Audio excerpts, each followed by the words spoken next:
নমস্কার বন্ধুরা, আমার ইউটিউব চ্যানেল লক্ষ্মী ছানাতে আপনাদের সবাইকে স্বাগত। আজ আমি 2026 সালে রায়ো মার্টিনের প্রশ্নবিচিত্রায় দ্বিতীয় পর্যায়ক্রমিক মূল্যায়ন পঞ্চম শ্রেণীর পরিবেশ 12 নম্বর school Raniganj high school HS সমাধান করছি। 1 নম্বর সঠিক উত্তরটি নির্বাচন করে লেখো। 1 কোন সদর শহর মোরব্বার জন্য বিখ্যাত? কোচবিহার, সিউড়ি, পুরুলিয়া, বর্ধমান। সিউড়ি। 2 কেলেঘাই ও কংসাবতী নদী মিশে তৈরি হয়েছে মুন্ডেশ্বরী নদী, হুগলি নদী, হলদি নদী, রূপনারায়ণ নদী। মুন্ডেশ্বরী নদী। 3 কাকে গান্ধী বুড়ি বলা হয়? প্রীতিলতা ওয়াদ্দেদার, কল্পনা দত্ত, মাতঙ্গিনী হাজরা, বেগম রোকেয়া। মাতঙ্গিনী হাজরা। 4 বিলুপ্তপ্রায় মাছ হলো কালবোস, ভেটকি, সরপুঁটি, মৃগেল। সরপুঁটি। 5 জমিতে গোবর ব্যবহার করা হয় কী হিসেবে? রাসায়নিক সার, জৈব সার, কীটনাশক, জীবাণুনাশক। জৈব সার। 2 নম্বর শূন্যস্থান পূরণ করো। 2-1 বাগদা, গলদা এগুলি হলো চিংড়ি। 2 পশ্চিমবঙ্গের পশ্চিমের মালভূমির বেশিটায় কাঁকর পাথর মেশানো লাল মাটি।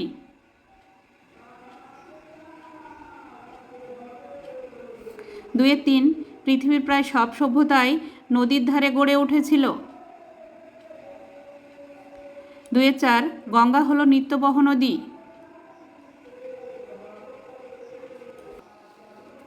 3 নম্বর সত্য বা মিথ্যা নির্ণয় করে লেখো। 3-1 নিত্যবহ নদীতে সারা বছর জল থাকে না, এটি মিথ্যা। 3-2 সুন্দরবনের সব নদী শেষ পর্যন্ত বঙ্গোপসাগরে পড়েছে, এটি সত্য। 3-3 মানুষের স্বাস্থ্য একটি সম্পদ, এটিও সত্য। 3-4 নকশা কাটা কাঁথা বানানো একটি পারিবারিক সম্পদ, এটিও সত্য। 3-5 রাসায়নিক সার ব্যবহার করলে জমি উর্বর হয়, এটি মিথ্যা। 4 নম্বর নিচের প্রশ্নগুলির এক কথায় উত্তর দাও। 4-1 দার্জিলিং জেলায় পেঁপের মতো ফলটিকে কি বলে? দার্জিলিং জেলায় পেঁপের মতো ফলটিকে স্কোয়াশ বলে। 4-2 আগে কীটনাশক হিসেবে কোন পাতা ব্যবহার করা হতো? আগে কীটনাশক হিসেবে নিম পাতা ব্যবহার করা হতো। 4-3 গঙ্গার ধারা বাংলাদেশের মধ্য দিয়ে কি নাম নিয়ে প্রবাহিত হয়েছে? গঙ্গার ধারা বাংলাদেশের মধ্য দিয়ে পদ্মা নাম নিয়ে প্রবাহিত হয়েছে। 4-4 ডিভিসি এর পুরো কথা কি? ডিভিসি এর পুরো কথা দামোদর ভ্যালি কর্পোরেশন। 4-5 সুন্দরবনের বিখ্যাত উদ্ভিদ ও প্রাণীর নাম লেখো। সুন্দরবনের বিখ্যাত উদ্ভিদ সুন্দরী গাছ ও বিখ্যাত প্রাণী রয়্যাল বেঙ্গল টাইগার। 4-6 তমলুকের আদি নাম কি? তমলুকের আদি নাম তাম্রলিপ্ত। 5 নম্বর অনধিক 30টি শব্দে উত্তর দাও। 5-1 নদীমাতৃক সভ্যতা কাকে বলে?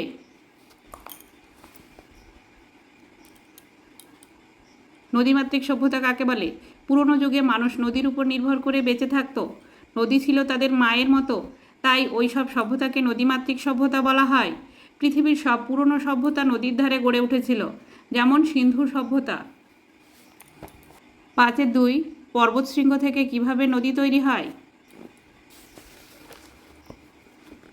পর্বতশৃঙ্গগুলোয় উঁচু উঁচু পর্বতশৃঙ্গ থাকে। উঁচু পর্বতশৃঙ্গগুলো সাদা হয়, কেননা তার উপর বরফ জমে থাকে। ওই সব জায়গা থেকে বরফওয়ালা জল ছোট বড় ঝর্ণা হয়ে গড়িয়ে নিচে আসে। ওই রকম অনেক ঝর্ণা মিলেই নদী তৈরি হয়। 5-3 বন পরিবেশের কি উপকার করে? সবুজ বন পরিবেশের ভারসাম্য বজায় রাখে। এছাড়া বনের গাছপালা আমরা বিভিন্নভাবে কাজে লাগাই, যেমন গাছ থেকে কাঠ পাই, তা দিয়ে দরজা, জানালা, চেয়ার, টেবিল তৈরি হয়। গাছের ছাল থেকে মশলা ও ওষুধ তৈরি হয়।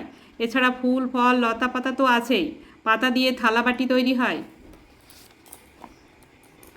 5-4 কোন কোন জেলায় আমবাগান বেশি দেখা যায়? মালদা, মুর্শিদাবাদ, নদিয়া, উত্তর 24 পরগনায় আমবাগান বেশি দেখা যায়। 5 সুন্দরবনের মানুষ কি কি কাজ করে? সুন্দরবনের মানুষজনের জীবিকা হলো চাষবাস, মধু সংগ্রহ, নৌকা তৈরি করা, নৌকা চালানো, মাছ, মিন ধরা ও কাঁকড়া শিকার করা ইত্যাদি। 6 সুন্দরবনের ম্যানগ্রোভ উদ্ভিদের বৈশিষ্ট্য লেখো। ম্যানগ্রোভ অরণ্য আছে সুন্দরবনে। এই ম্যানগ্রোভ জাতীয় গাছের বৈশিষ্ট্য হলো সুন্দরবনের জলে ও কাদায় এক ধরনের গাছ জন্মায়। তাদের 2 ধরনের মূল দেখা যায়, শ্বাসমূল ও ঠেসমূল। এই ধরনের মূলযুক্ত গাছকেই ম্যানগ্রোভ উদ্ভিদ বলে। 6.2 তরাই অঞ্চল কাকে বলে ব্যাখ্যা করো। তরাইয়ের একটি বিরাট অংশ পর্বতের পাদদেশে অবস্থিত। তিস্তা, মহানন্দা প্রভৃতি পাহাড়ি নদীর পলি জমার ফলে তরাই অঞ্চলের মাটি উর্বর হয়। 6.3 বিদ্যাসাগর ও বিবেকানন্দের অবদান লেখো। বিদ্যাসাগর: আগেকার দিনে আমাদের সমাজে অনেক ভুল ধারণা প্রচলিত ছিল। বাড়িতে মেয়ে জন্মালে অনেক দুঃখ পেত। মেয়েদের বেশি লেখাপড়া শিখতে দিত না। কম বয়সে মেয়েদের বিয়ে দিয়ে দেওয়া হতো। আবার কখনো বর মারা গেলে বউকে তার সঙ্গে পুড়িয়ে মারা হতো। এসব অন্যায় অবিচার প্রতিবাদ করে তিনি বন্ধ করেন। এছাড়া মেয়েদের শিক্ষার জন্য বিদ্যালয় স্থাপন করেন, বই লেখেন, বিধবা বিবাহ আইন প্রচলন করেন। স্বামী বিবেকানন্দ: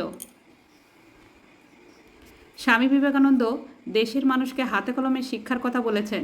তিনি বলতেন, বইতে মুখ ডুবিয়ে বসে থেকো না, ফুটবল খেলো, তাতে শরীর ও মন ভালো থাকবে। শুধু বই পড়ে কিছু হয় না। 6.4 আগেকার মানুষ রান্নার কাজে কিভাবে বুদ্ধি প্রয়োগ করেছিল? আগেকার মানুষ বুদ্ধিকে কাজে লাগিয়ে অনেক সম্পদ তৈরি করেছে। রান্না করার জন্য প্রথম দিকে মানুষ মাটির হাঁড়ি তৈরি করেছে, তারপর সেটাকে শক্ত করার জন্য আগুনে পুড়িয়ে নিয়েছে। রান্না করার জন্য বিভিন্ন ধরনের উনুন বানিয়েছে, যেমন গর্ত করে কাঠের উনুন, আঁচের উনুন, গ্যাসের উনুন ইত্যাদি। 6.5 হারভেস্টার কি? এটা দিয়ে কি করা হয়?